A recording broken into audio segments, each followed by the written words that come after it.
Do you search in all or do you search in books? If you search in all, you get a completely different result to when you search in books. So which one is it?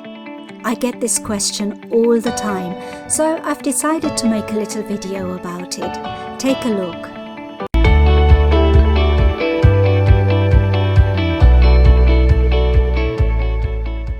I'm Nuria Korbi from thehomeboss.com. Welcome to this channel, which is all about helping you to make money online. If that sounds interesting, click subscribe and the little notification bell to get more videos like this. So the question that people keep asking me quite a lot is, where do I search? Do I search in the All tab on Amazon, or do I search in the Book tab when I do my keyword research? I always say search in the All tab, and the reason for that is because your customers are probably going to search in the All tab, and what we want to do is we want to get more or less the same results that your customers get. So I don't know many people who go on Amazon and click on this and then go on to books and then they type in the book that they want. I think that most people, they just type in whatever they're looking for in the All Departments tab. I don't know, what do you do? Do you buy on Amazon, and how do you usually search for something? There might be people who search in the Book tab, and then obviously there's not much we can do about that. But we have to really base our research on the majority of people. And the other thing, when Amazon shows you a result for something, Amazon doesn't always show the same results to everybody. The results that I get are different to the results that you would get, even if we search for the same thing. And that is because Amazon tailors the results to your previous search habits. So if you're searching for something in particular, Amazon remembers what you're searching for, and it tailors the results to your history, so that the results are different for everybody. So it's never perfect to do your research on any of the tabs. You know, any of the tabs have got their own pros and cons. But in my opinion, if you want to search and get the same sort of results that your customers are getting, then it's definitely worth searching in the All departments. I sometimes do search in the Book department when I want to dig deeper into the research, into the results. So sometimes I do go on the Book department. But for example, say you're looking at a meal planner. So I type in meal planner and I'm searching in the All department, and I can see that I'm getting over 1,000 results for meal planner, and I'm just going to wait for this score to load up just to get some more information, and then we're going to see what the difference is if we search in books. So meal planner 74%, which is a really good niche, and I am having quite a bit of success with my meal planners, so it is a good niche to publish in. That's another little tip for you.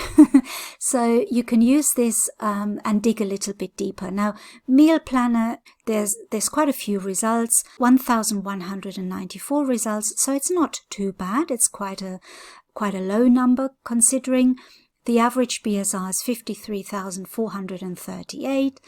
And the average price is quite high, so that's good for us because we can now price our books at $6.99 or $7.99, and that will be quite competitive then.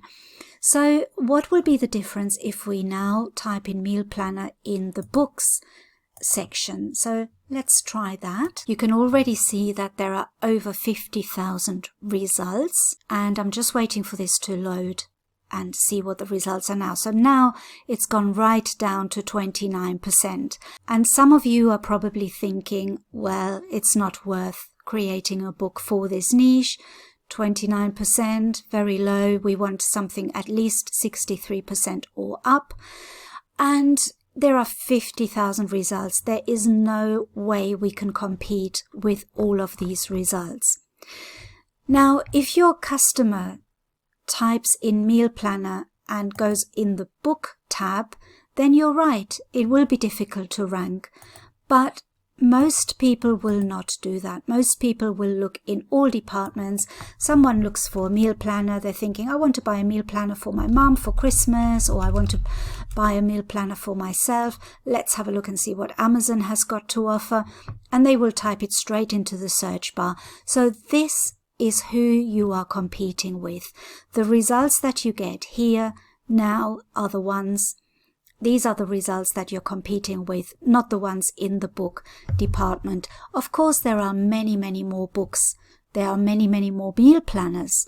But the search results that people are going to get are okay for you to be able to publish a book in this niche. Now, I recommend that you use a longer tail keyword here. I think meal planner is a really competitive keyword because it's very short. So you're still going to have trouble competing in a niche like this because there are a lot of meal planners out there. So if you can niche it down even further, so for example, a meal planner for one, so if you're on your own and you want to plan your meals, but it's just for one person, they're different than meal planners for a family. So you can try this one. Let's see what the result tells us. And it's 66%, so it's great. So even though it's less than the percentage for just meal planner, I still think it's worth niching down because it's a little bit more targeted and you're going to get more people interested in a more targeted item. So let's try something else. Let's try meal planner for large families. So I'm trying to think of who would use a meal planner. And there's a difference. If you're just a person on your own or you're cooking for a large family, that's a big difference. So let's see if that makes a difference when it comes to the score. So again, that's 66%. So according to our research, you would think that the keyword meal planner is better than the longer tail keyword meal planner for large families or meal planner for one because the percentage is higher. The niche score is higher, so that always indicates that that is a better keyword. So I would say to you, you have to try it out. You have to maybe create a meal planner and have meal planner as the main keyword, and then maybe create a few more with different covers where you then expand into meal planner for one or meal planner for a large family. So you can experiment a little bit, but it's a good niche to go into. I've had a little bit of success with my meal planners. They are selling, not every day, but I do sell a few copies a month. So if you have a few, it can be quite profitable to have them. And you can niche down and make different types of meal planners.